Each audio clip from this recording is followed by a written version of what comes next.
Attention, please. This upload is only for educational purpose. No intention to infringe copyrights. Learning English with subtitles. GPITRAL. GPITRAL. Definitely a must-see. Follow us.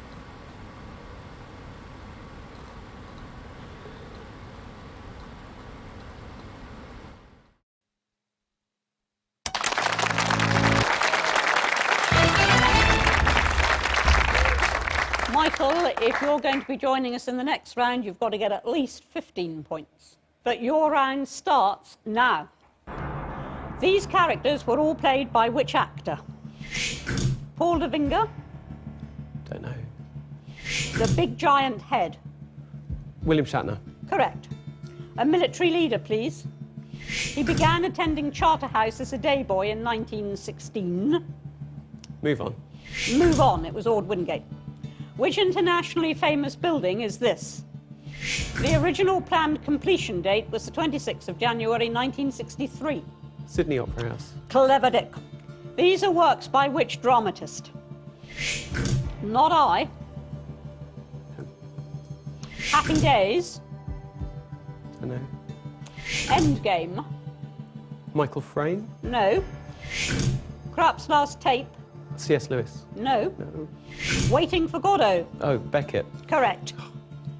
These are all places on which island? Port Moron. Jersey. No. Cambridge. Don't know. No. Falmouth. Don't know. Spanish Town. Of Montego Bay. Jamaica. Jamaica's correct. The director of these films, please. When Willie Comes Marching Home. Don't know. The Grapes of Wrath. The Searchers. Oh, John Wayne. No. The Man Who Shot Liberty Valance. I don't know. Stagecoach. I still don't know. John Ford. This is a decoration for bravery. The character Private Godfrey in Dad's Army was a recipient. Victoria Cross. No. Established in 1916, it was discontinued in 1993. Move on. Move on, it was the military medal. These are works by which Bristol-born artist who grew up in Leeds? Life Without You. Don't know. Time is up, I'm afraid. It would have been Damien Hirst. And at the end of that round, Michael, you have 11 points. Well, Michael, you came in very, very quickly with the Sydney Opera House. Have you actually been there? I have, yes. I've seen a performance in there. And was there anything else that you felt particularly happy about? Not generally, as you may have noticed. You had quite a tough round. Now, you said John Wayne when you actually meant John Ford, didn't you? No, I genuinely didn't know, so I just thought of somebody whose name begins with John, and yeah. Well, you vaguely got to Westerns, The Man Who Shot Liberty Valance. You said John Wayne. Yes. Yeah. Well, you have 11 points. All is not yet lost. It all depends on what our reigning Cleverdick does. So join us after the break when bona fide Cleverdick Gary gets his second campaign underway. See you then. Welcome back to Cleverdicks. We're 3/4 of the way through the first round. And the scores at the moment are Tony has 18 points, James has 14 points, Michael, your Cleverdick status is under pressure. You have 11 points. But it's time now for our current Cleverdick. So, Gary, how does the competition today stack up? They're quite impressive. They're all into double figures. So I think I've got a bit of a challenge in my hands, Anne. A bigger challenge than last time, or? Probably comparable, actually. There were some very good quizzes last time as well. Just to remind people, what is it that you do? I'm a GP. And when you're not being a GP, what are you doing? Travelling, doing conservation work, hill walking. Those are really my three main hobbies, apart from quizzing as well, obviously. Well, you Otherwise, might I wouldn't find be that here. you've got quite a hill to climb today. Now, just tell us a bit about your quiz experience. Well, I play for the Scotland national quiz team. I take part in national and international tournaments, and I was once ranked the 29th best quiz player in the country, but I've let that slip a little bit by not 29? going... So 29th. 28 people are better quizzers than you are? I know, it's difficult to imagine that, but apparently they are, yes. OK, well now, tell us, why today particularly are you a Cleverdick?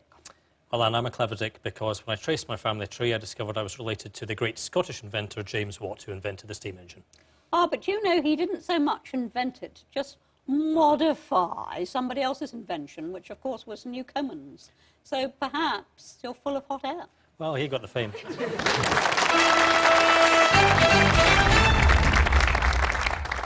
Gary, you're very familiar with this. You need to score at least 12 points in order to guarantee that you can continue to defend your crown. Remember, you can tell me to move on. And your time starts now. What name links these? A Celtic god, the brother of Ucar and Ucaba. Move on. Move on, it was Brian. Who's this? Born in Budapest in 1902, he had an architectural practice with André Sive. Le Corbusier. No. He designed the French government tourist office in London. Move on. Move on, it was Goldfinger.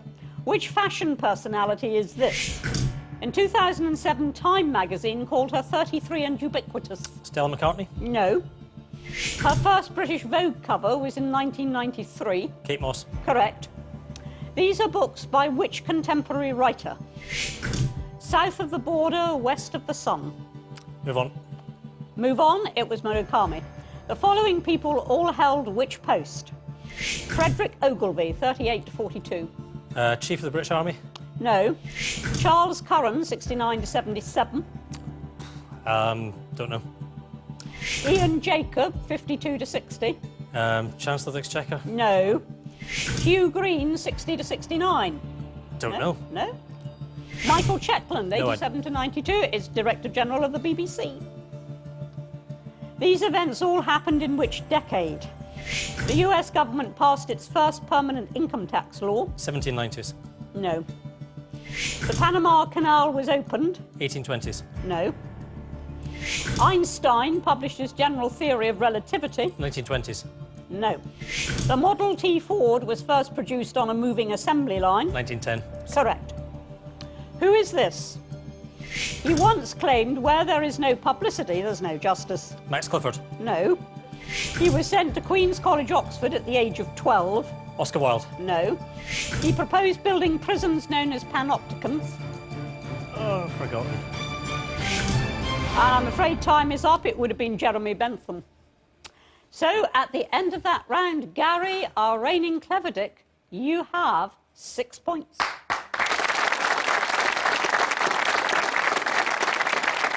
Oh dear, Gary. Certainly nobody can send you away saying that you're not a Cleverdick. You did have a few struggles in that round, but Gary, was there anything there that you didn't get that you think you should have got? Not particularly. I would have got Jeremy Bentham with a clue that was just out of time, but no, they just weren't my questions. Like a lost taxi driver. Suddenly the knowledge let you down. Thank you for taking part. So after round one, yes, you've guessed it, it's round two. A fingers on the buzzers round. So our would-be Cleverdicks will need to be quick as well as knowledgeable. So let's play round two. We set the scores to 0 and fingers on buzzers. Which country is this? The capital city is located on the Kanto Plain. The national parliament is called the Diet. Michael? Japan. Correct. You now get 3 questions about Japan. Which city has been referred to as Japan's western capital? Osaka. No. Can anybody take it? Tony? Kyoto? Correct. Kyoto. Michael, back to you. Which traditional art form is known in Japanese as ikebana? Folding something. No. Okay. James? Flower arranging. Correct. Michael, your final bonus point. Sailors from which country were the first recorded Europeans to reach Japan in 1543? The Netherlands. No. Anybody take it? James? Portugal. Correct. Fingers on buzzers, please. A famous construction. Work on this started in 1831, but it wasn't opened until 1864. James? Oh, Panama Canal. No. It cost around 100,000 to build. Michael? Statue of Liberty. No. It contains the inscription Suspensar Vix Viata. James. Nelson's Column. No. Has a total span of 702 feet. Tony? Forth Bridge. No. And it spans the Avon Gorge. Michael? Clifton Suspension Bridge. Yes, at last. You now have 3 questions about engineers. Brunel's initial design was rejected by which judge and designer of the Menai Suspension Bridge? I don't know. Anybody take it? Tony? Telford. Correct. Michael, back to you. Thomas Telford also designed which major 118-mile-long canal in Sweden? I don't know. Anybody take it? James? Gotland. Gotland. No. Tony? No. No. OK, it was the Gotha Canal. Your final bonus point, Michael. Which punning nickname was given to engineer Thomas Telford by poet laureate Robert Southey? Something iron related. Tin Man, I don't know. No. Can anybody take it? Tony? Colossus of Rhodes. Yes, correct. Fingers on buzzers, please. These have all been characters in which TV soap? Thomas Sweeney. James? Emmerdale. No. Michael? EastEnders. No. Annabel Collins? James? Coronation Street. No. Harry Cross? James? Neighbours. Rubbish. Damon Grant? Michael? Brookside. Yes. Clever, dear. 3 questions now for you, Michael, on British soaps. Yeah, I know. Which pensioner was found deceased in the first episode of EastEnders in 1985? I have no idea. Anybody take that, please? No, it was Reg Cox. Which actress, Michael, has made the second most number of appearances in Coronation Street? I don't know any of the No, actresses' can anybody names. take it? James? Gail Tilsley. No. Tony? Nope. No. OK, it was Helen Worth. And your final bonus point, Michael. Which ill-fated soap story of sun, sea and sangria ran for just over a year in 92 and 93? That was El Dorado. It was. Well done. You're a secret soap fan, aren't you? No, I'm really not, Anne. As I think you could tell from our wild guessing. Fingers on buzzers, everyone.